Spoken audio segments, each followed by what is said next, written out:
Honorable External Affairs Minister Dr. S. Jaishankar, sir, indeed a privilege to have you in our midst. Friends, just about a week ago, on 1st December, our Honorable Prime Minister Shri Narendra Modi was in Dubai to participate in the Leaders Summit of COP28. I must say that that day belonged to India. Prime Minister was the only world leader to speak at the ceremonial welcome plenary. Later, when the UAE launched its climate finance framework, PM was accorded the honor of being the first world leader among a select group of leaders to address the gathering. Prime Minister met over 50 world leaders that day. You would have all seen that India has very deftly navigated through choppy geopolitical waters and has still maintained strong relations with major world powers, while at the same time being the undisputed leader of the Global South. Today, India's voice is not only heard, but also taken seriously. India is shaping the global narrative. But what explains this phenomenon? What are the fundamental shifts happening in India? As PM calls it, New India, Vixit Bharat. I request Honorable EAM to share his thoughts. Sir, the audience we have, sir, we have professionals from IIMs, IITs, and several campuses in Dubai, sir. BITS Pilani campus, Amity University, Manipal University, and Skyline University. Sir, I request you to also take a few questions after your remarks. Sir, the floor is yours.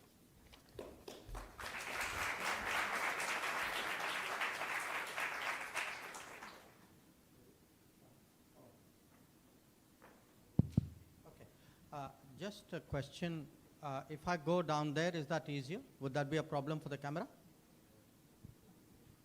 Sanjay, if I go down here? Very good. So first of all, a very good morning to all of you. And I think as the ambassador was saying, we were here just a week ago. We were here a week ago for the COP, the climate meeting.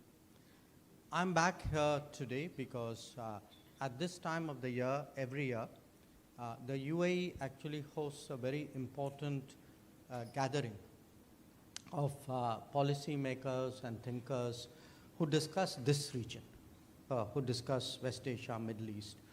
And right now, because of what is happening, especially in Gaza, obviously that is something which is a situation of great concern.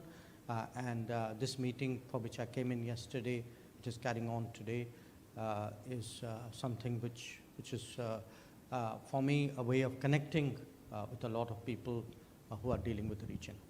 Now, if I was not here, but I was in India, I would actually today be participating in a very important event which the Prime Minister would be addressing. It's called the Vixit Bharat Sankalp Yatra.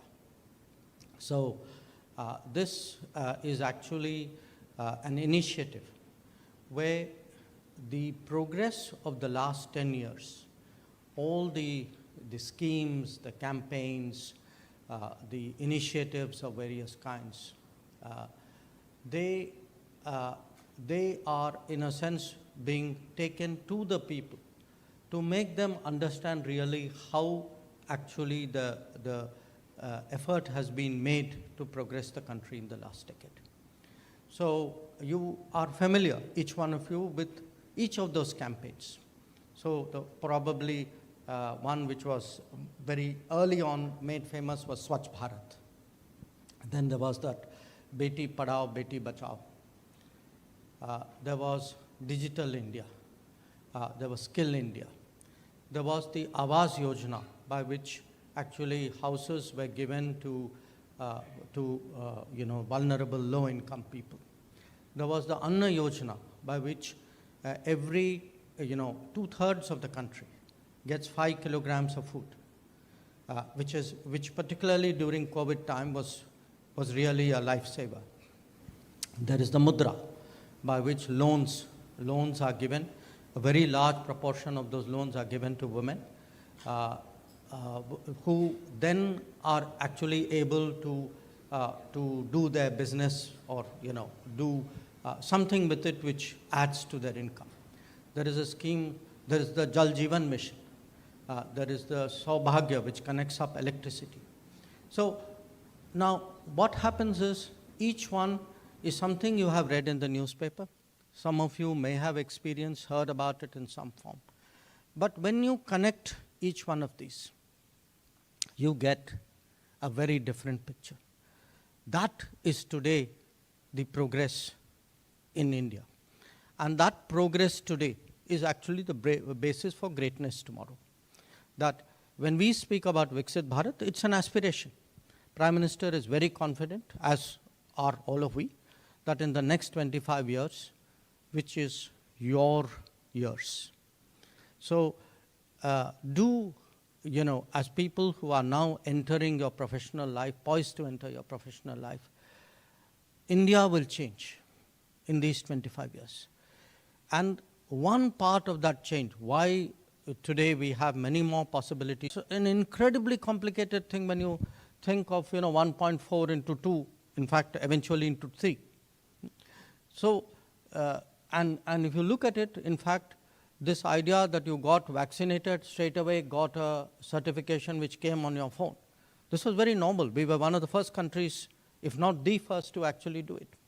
So I want really all of you to understand, when we speak about Vixit Bharat, when we speak about New India, when you hear about all these slogans, because you may or may not be beneficiaries, a lot of these are actually, the benefits are going to people who really need it. Which is obviously the income level, which is about half to 2/3 the country. But there is another aspect of this change. And that aspect of the change is the moon mission, is the fact that, we speak about 5G in telecom. We are today rolling out, the fastest rollout of 5G technology is happening in India, but it is Indian 5G stack. So when you look at the COVID or the Covaxin, when you look at the 5G, when you look at the Chandrayaan, this is also Vixit Bharat in the making. So I feel today that it's important, young people, especially those, many of you live and study abroad, your influence is not just limited to your immediate group or family. You meet others, you shape the thinking of India. When they hear from you in a very natural way, what is happening in India, it is something which definitely, gives them, in a very sincere way, in a very natural way, a sense of really how is India progressing. And this message of how is India progressing is something which is very important to communicate to the world. We have just completed our presidency of the G20. And in this presidency, what had happened was that, because of the geopolitics, the whole controversy around Ukraine, there was a lot of concern whether we will be able to get everybody together.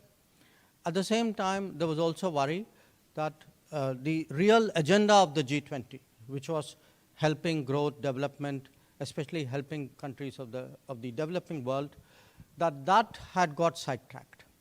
So again, we today have not only shown an ability to progress at home, we have shown also that India is capable of getting the world at a very difficult, very divisive moment around a table, agree on common, something which is in our common interest.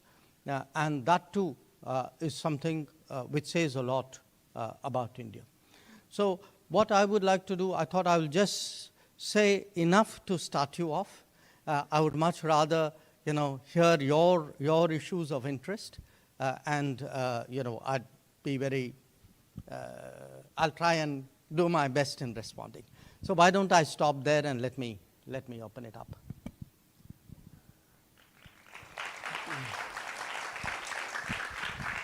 You have a mic?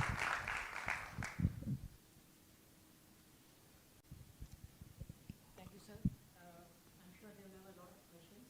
So if I can request you to raise your hands and then be brief in your questions, please introduce yourself. So why don't you start first? Just pass the mic around. Good morning, sir. Jai Hind. My name is Samarth Kalpesh Kumar Brambhat, and I am a student of BITS Pilani, Dubai campus. I am an aspiring ISRO scientist too. Sir, India is dealing with a problem of brain drain very much now, right now. And us as NRI students don't get an opportunity to work in India as a government official or maybe as a in a private sector also. We have very limited places where we can work. What are the opportunities for us, and how are you planning to deal with this brain drain problem of India? You have an Indian passport, no? Right. Huh? Okay. Look, first of all, I'm glad that you are interested in the space sector. We were abroad. I was with the Prime Minister when the Chandrayaan when the successful landing happened.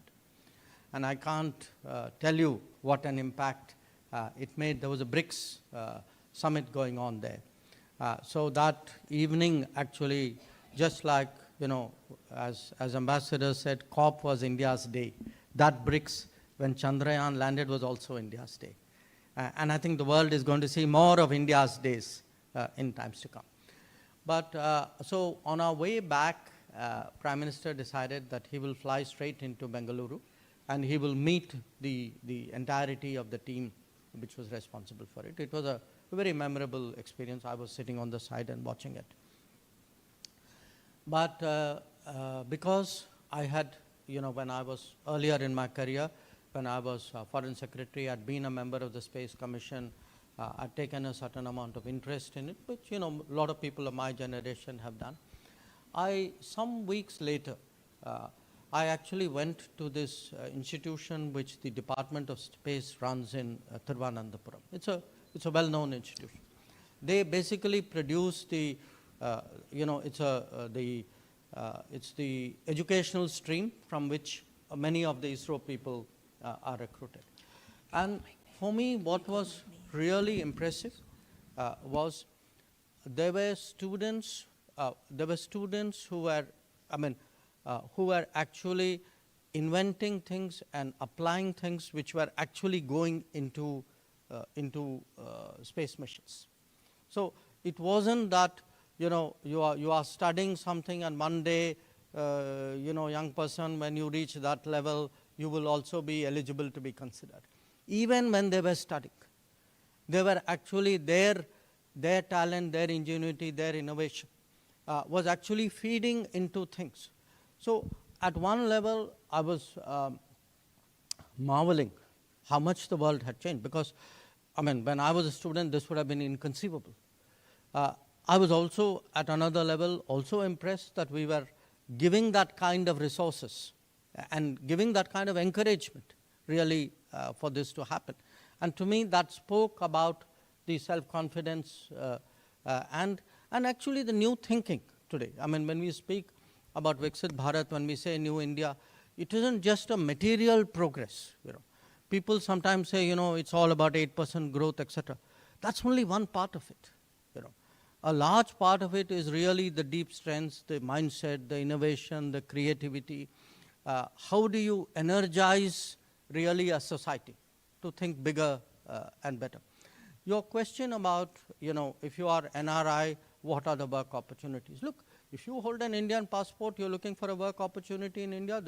Nobody is going to treat you this way or that way because you happen to have been living or educated abroad.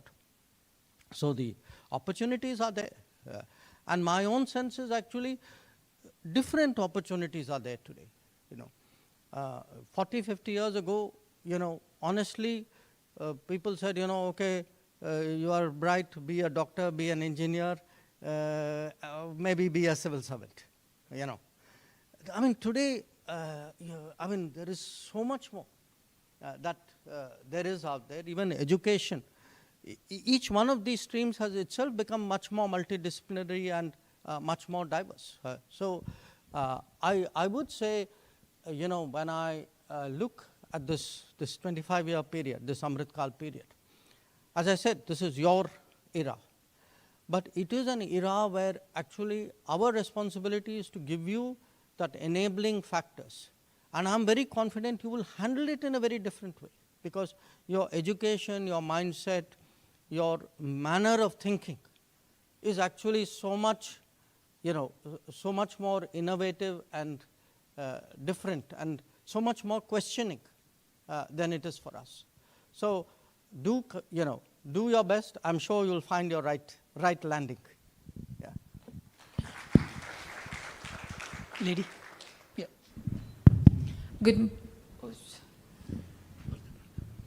Good morning, sir. Okay, she beat you to it. No. Yeah, go ahead, sir. My name is Ashwati. I'm from Manipal Academy of Higher Education, and I'm a BTech Mechanical Engineering student. And my question to you is, in your vision, how does international education contribute to India's soft power and diplomatic influence, as the number of students going for studies in abroad is increasing yearly? The number of Indian students going abroad is increasing, no question about it. But the number of educational institutions in India is also increasing. In fact, I was looking at numbers as part of a presentation which was being made to the Council of Ministers. I think very, very roughly, the new, if you look at, I'm talking at the college level, if one looks at universities and colleges, they have actually almost doubled in the last 10 years.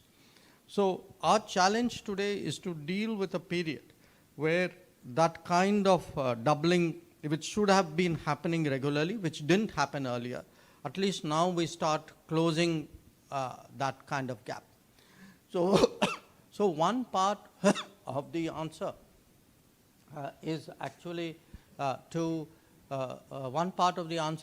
to create more opportunities and access ourselves. But the other part, is also, look, students will go abroad, depending on their means, depending on their family circumstances, depending on their levels of interest. It's very hard. I mean, we are a free society. We are a democracy. We believe in individual choice. So it's not for the government to rigidly prescribe this way or that way. I don't see any value attached to where you study, so long as you get a good education. Now, I think those who have an interest in working in India, even if they study abroad, my sense is many of them come back. I mean, we have at any given time roughly about, I think, 13 lakh Indian students abroad, roughly. I would say a very good number of them come back to work. So I don't, in a sense you use the word brain drain. If we create opportunities in India, if the Indian economy fires up, which it has been doing now, I mean, we just posted 7.6% growth this quarter, at a time when the rest of the world is actually struggling to grow, against all the headwinds that we see. So as the opportunities grow, as that sense is the place to go is India. That's where things are happening. My sense is it would happen. I would also say in India, we also are trying today to be more open to international institutions. So international institutions have started, finding ways of coming. These are early days. We have to see how it grows. Good morning, sir. My name is Shilpa Kumar. I'm studying electrical and electronics engineering here at BITS Pilani, Dubai. So my question is, we as engineers, we understand the importance of collaborations, scientific collaborations, especially on an international level for technological development. But how do you think we can do that, keeping in mind, India's interest and, national security? What do you think our foreign policy on this should be? What are your thoughts? Today, one of our big goals is to boost manufacturing in India, because unfortunately, after the reforms began in the early 90s, that kind of attention was not given to manufacturing in our country. In fact, there were even people who believed, oh, we are a services economy. But you really cannot be, for a country like India with all the aspirations and ambitions we have, we cannot not be manufacturing, a manufacturing power. So this government in the last decade has actually made huge efforts to create an environment for manufacturing to take place, which has different aspects of it. You may make it easier to do business. You may create better infrastructure, logistics. But at the end of the day, the key is the humans involved, the human resources that are necessary, which is why, if you look at the number of engineering schools, for example, they have really increased very, very sharply.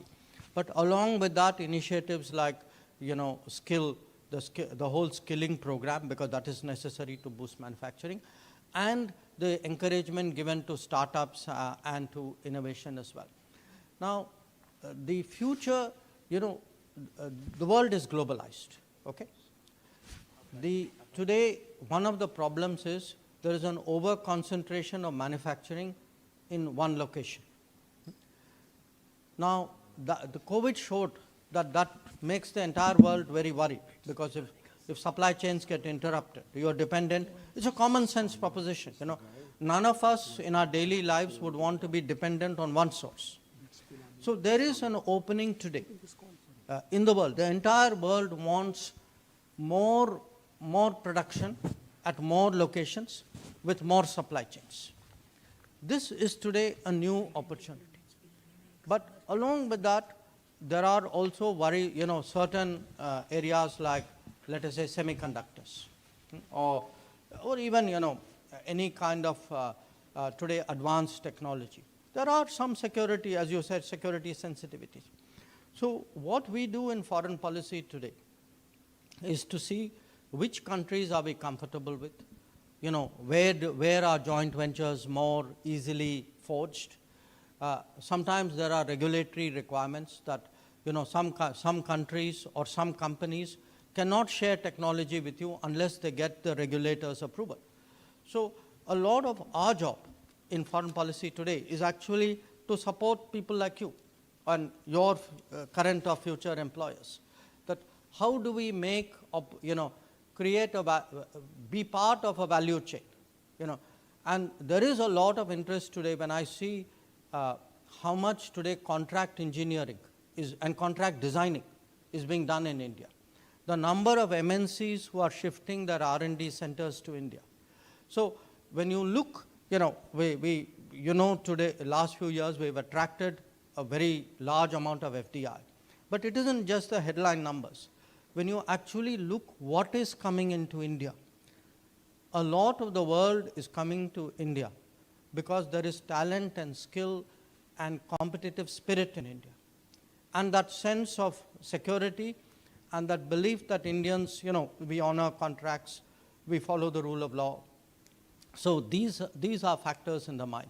So again, I'm making a pitch to you, which is, India actually has a very bright future here. And if you are an engineer today, that's the place to be.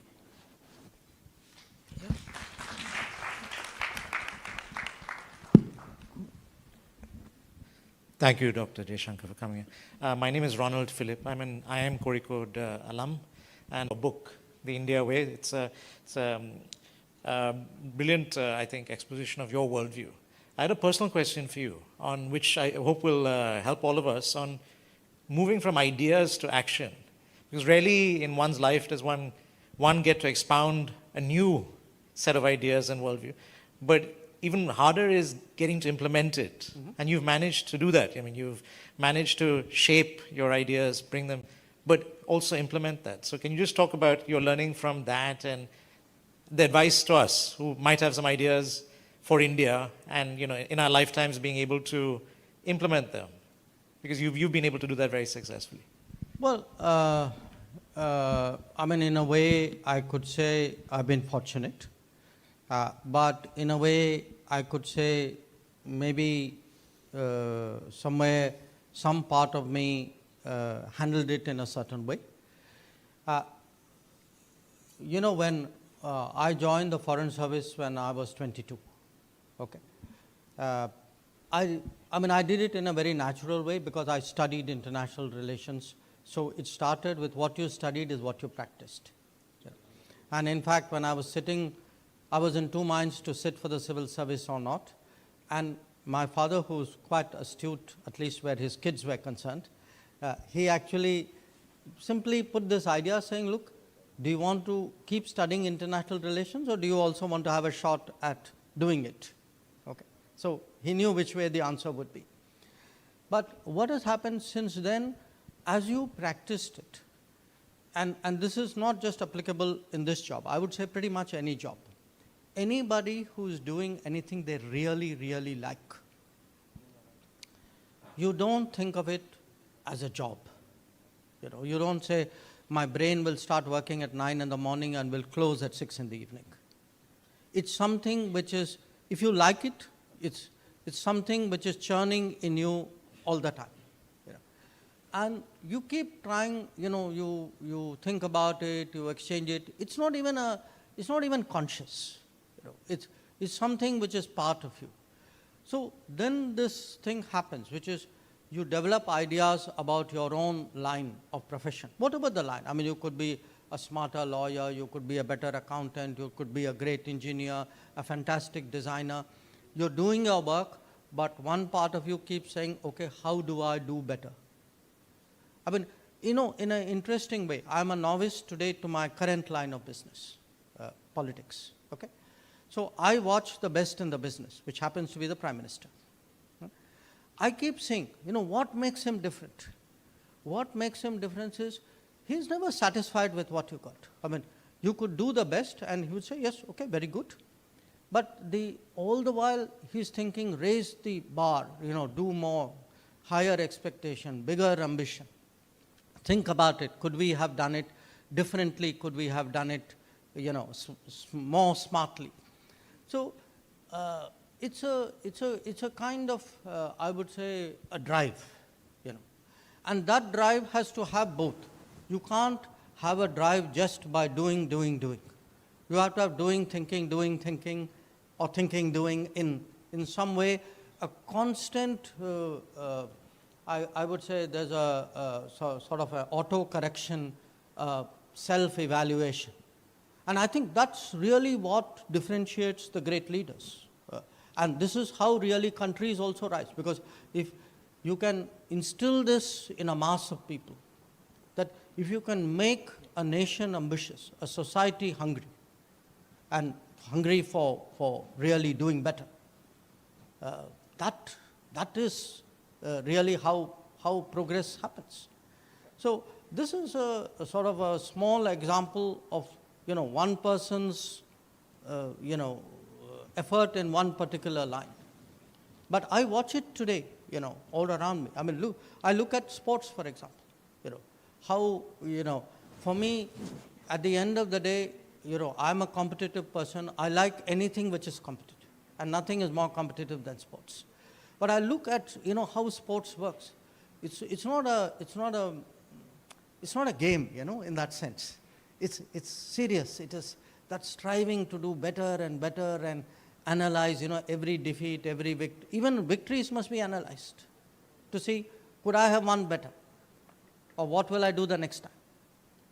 So that's kind of the what you see up there in that book. Mr. Bojani.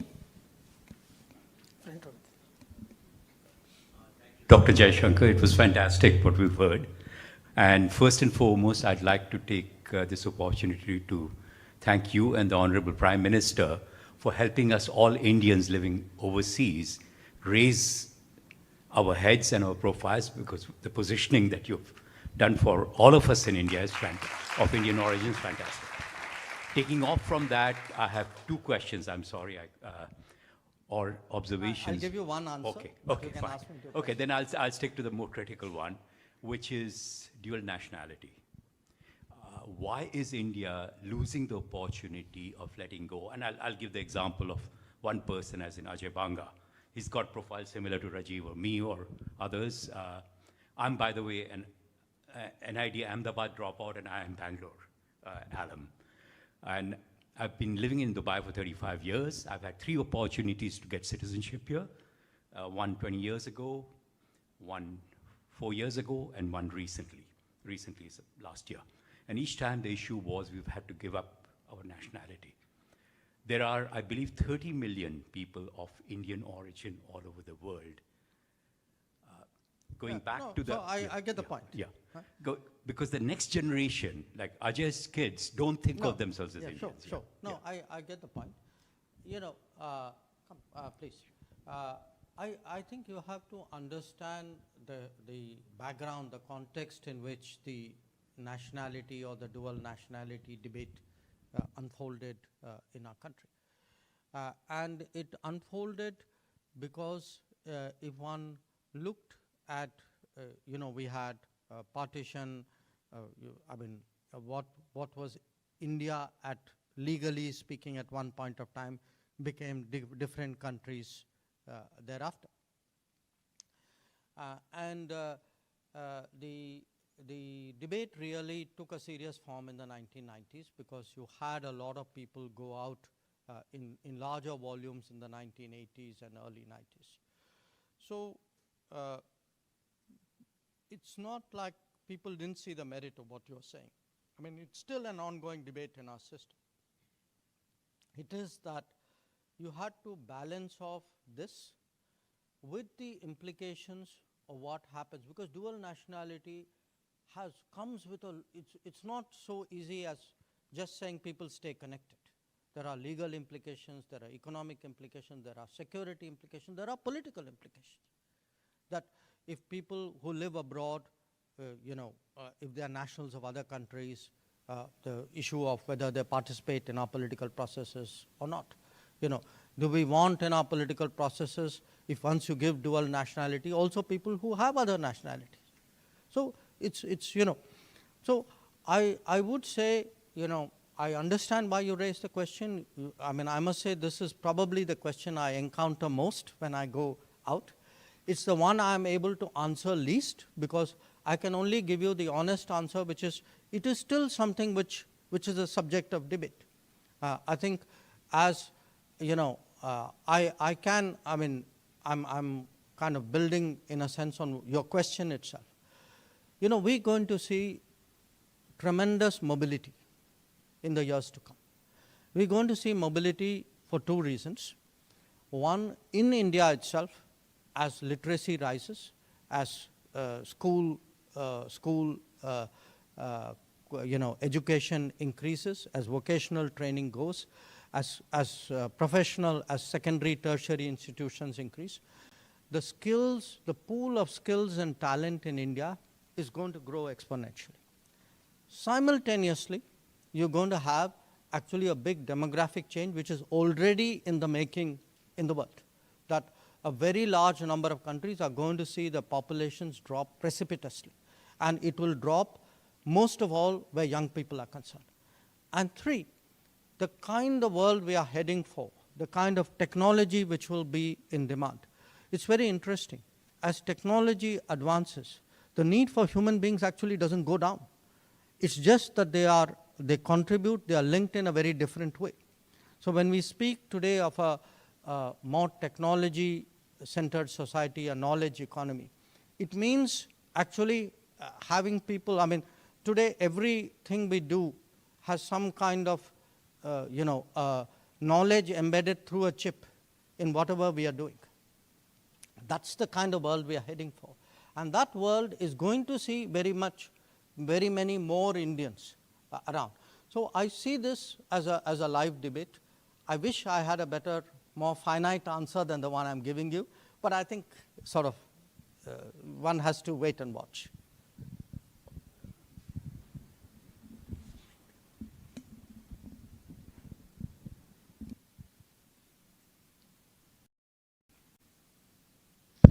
A very good morning to you, sir. Welcome back to the Emirates. I'm Natasha Basu. I'm a 4th-year chemical engineering student studying in BITS Pilani, Dubai. My question to you is, as the world has seen the landing of Chandrayaan-3 on the moon and other big breakthroughs with Indian space research, how do you ensure that India would look into a safe and healthy way of using the planet's outer space with connecting national interests as well as certain international restrictions and constraints? You know, if you look at India's tradition, in a sense, record, perhaps culture, we actually are, we are intuitively people who are actually quite respectful of nature. We may be very competitive at times, but we generally, follow rules. As I said, it's one country where usually we would say contracts are honored, obligations are kept, etc. I don't think it's in our nature really, and if you look at our history, in our history, even when people have gone out, they didn't go out the way the Westerners and occupy somebody's land, and then say, okay, let me extract as much wealth and bring it back home. Even when Indians went out, to the extent there were, say, Indian empires abroad, these were people who went out, who traded, who settled there, who often intermarried there, who took their culture and traditions with them. So I would say if there is one country in the world, and I grant you I'm biased, okay, if there's one country in the world which when it goes out will actually behave with a great deal of responsibility, care, consideration, I would say our record shows that. So I think the rest of the planet should be assured about India.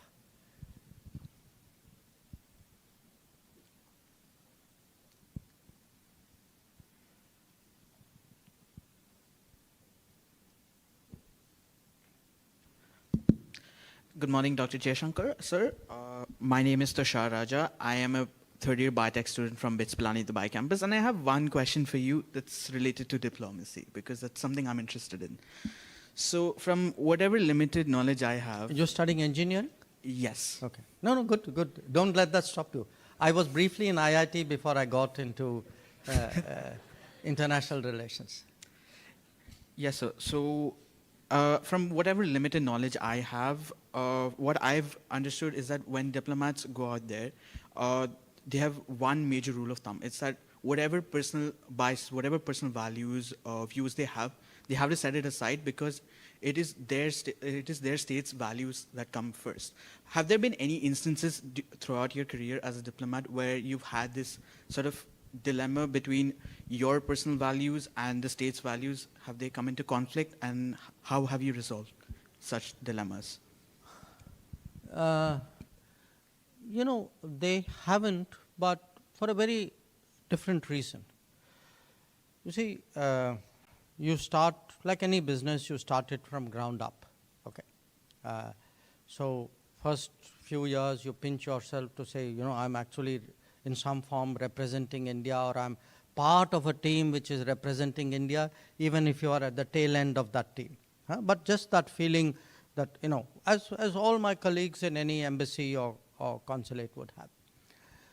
What happens over a period of time is that responsibility or that honor of representing India abroad, it gets internalized into everything that you think and you do.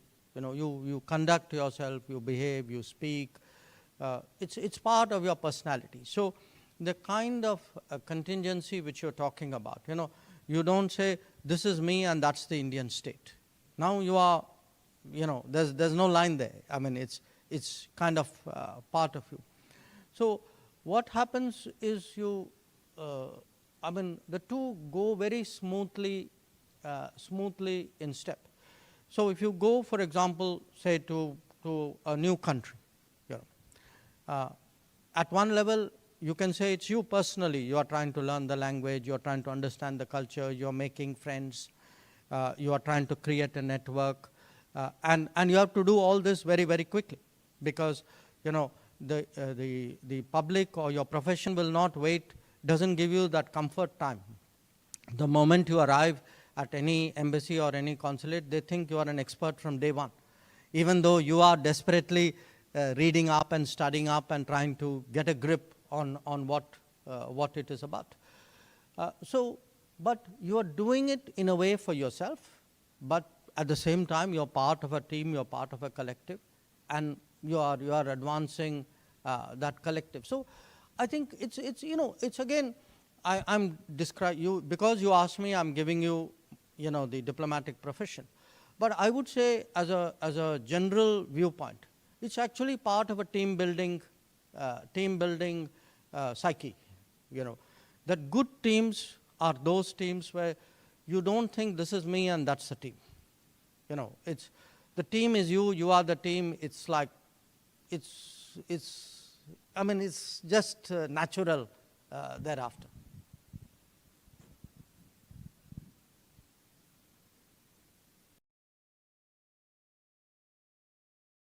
I think the hands are up now. Yeah.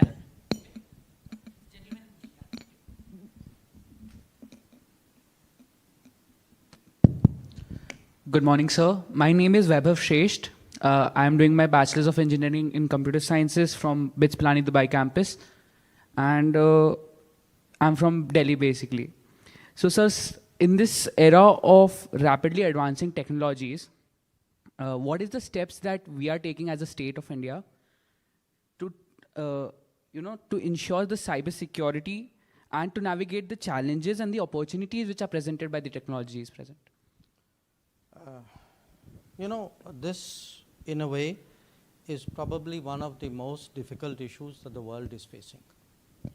And the world is facing this difficult issue because each one of us, by nature of our existence, we are today walking emitters of information about ourselves.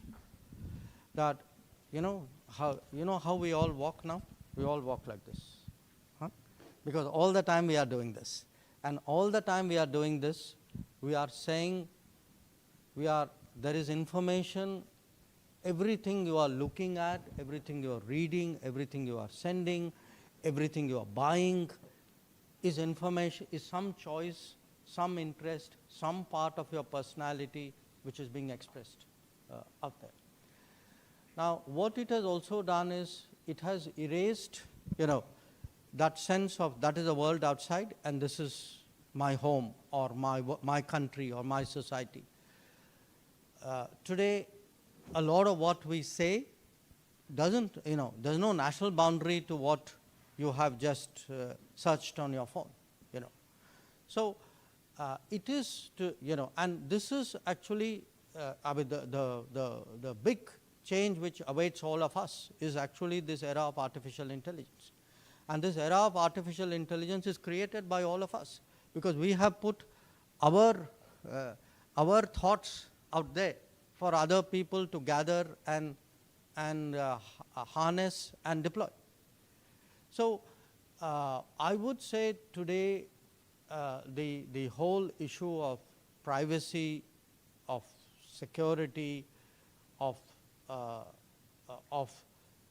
strategy, of deploying it and monetizing it, these are actually going to be the big debates of our era. And it's an era which therefore will require, an India to be more competitive, to have, to be prepared for it. And it's actually one era which gives me a lot of hope. Because when I look, for example, at how Indians have today embraced technology. And it's amazing. You go to what are developed countries and you find what are very common practices in India. Where, we were the country where people used to pay in cash and hesitated to even have a card. Today, we are the country which takes out a phone and does the QR code. If you look today at cashless transactions, we are doing about 10 to 11 billion a month. The US does about the US does 3 billion a year. Okay? I mean, in terms of the UPI, the cashless transaction, we are way, way ahead of everybody else. And to me that, and in fact, when I was telling you about all these programs, one of the reasons these programs are working is because they're all digitized. That today, who's beneficiary of a house, who's eligible to a gas cylinder, you know, whose bank account should money be transferred? How does it happen? It happens because we have got, I mean, in the most remote area, you know, I'm, as some of you may know, I'm elected to the Rajya Sabha from Gujarat, okay? And we all get, you know, some district, some places where we focus on for development. So the place which I have been linked to is actually what's called an aspirational district called Narmada. It's a very remote place. I mean, it's a remote place with a large tribal population. But you see today what the penetration of technology is out there, and how it has made people, you know, how quickly people have taken to it. So I can see digital is in many ways going to be our future. I mean, this is the pathway by which actually Vixit Bharat is going to be built. But digital will come, like everything, with its challenges. Cybersecurity will be one. Data privacy will be another. How do you establish guardrails for artificial intelligence? That will be another one. There's, in fact, we have a very important conference coming up in India just a few days from now on the subject. So this is very much a subject for the future.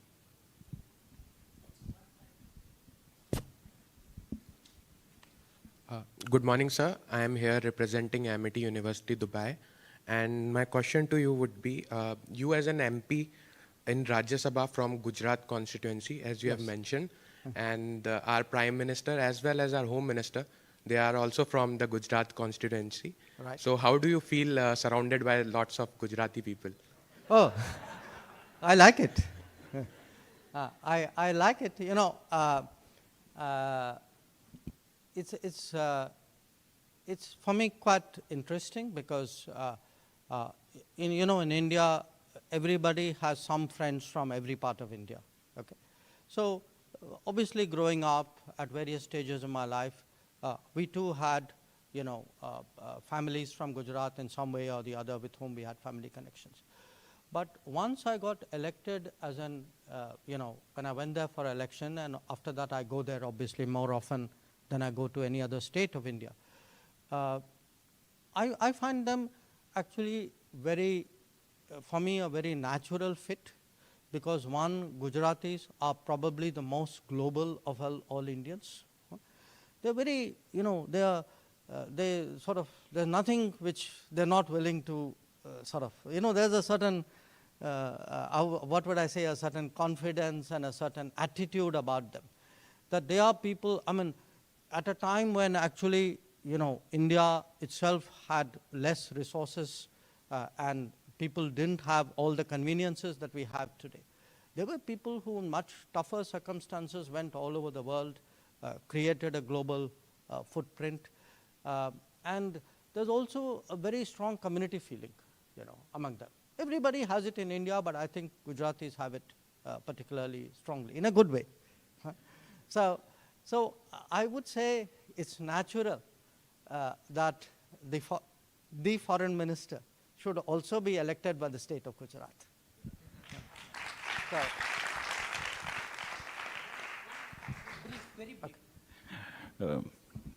Thank you, Dr. Jaishankar. This has been an absolute honor.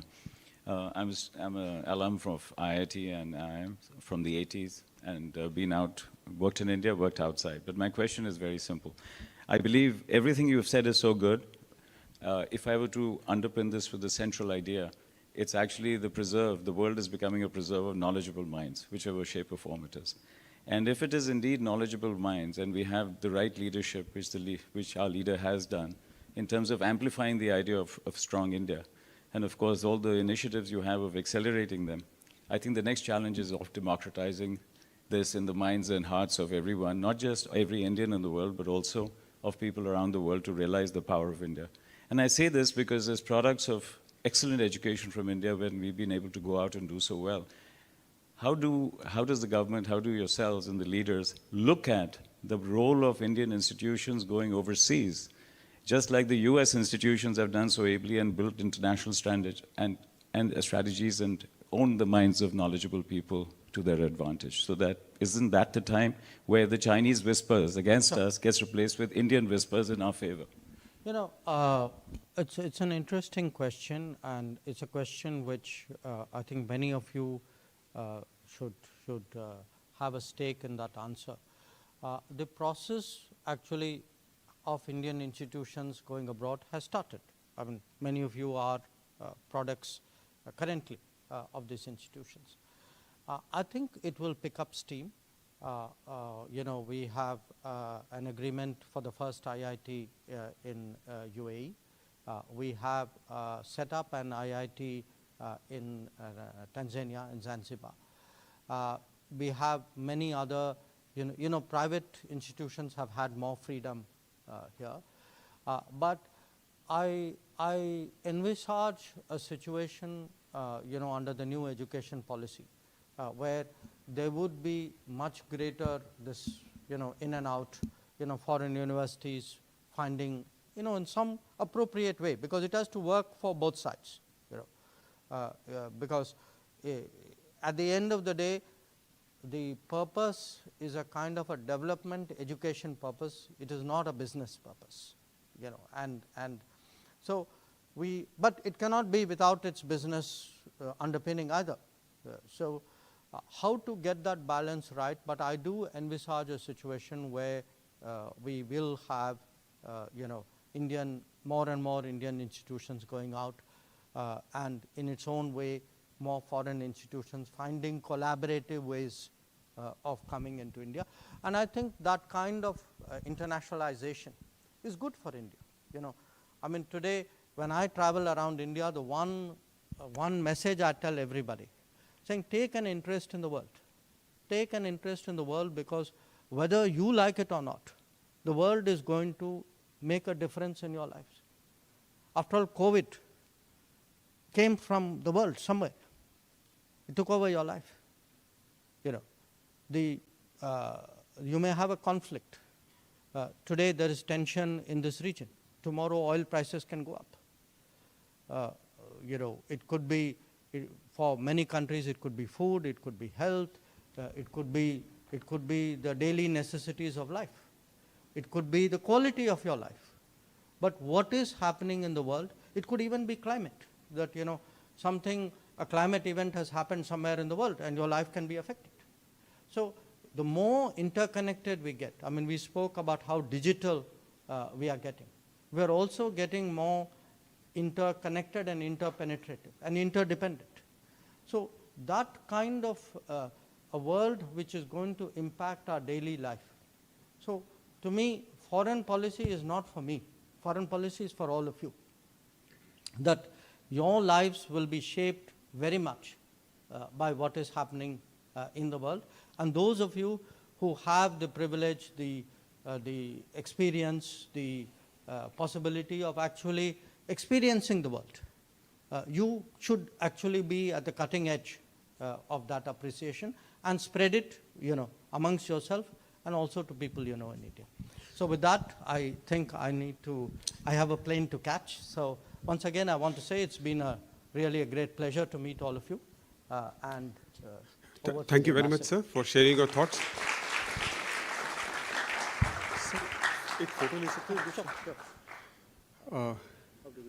Yes. Yes, sir. So we'll have a group photograph with the Honorable Minister. So I'll just request you to come in groups, starting with the alums of IAMs and IITs. Minister will be on the dais. Half of you can be on the dais, the other half can be on the ground. We'll start with IAMs, and please organize yourself. We'll continue with BITS Pilani, then Manipal, Amity, and Skyline. So one by one, just organize yourself and please come up.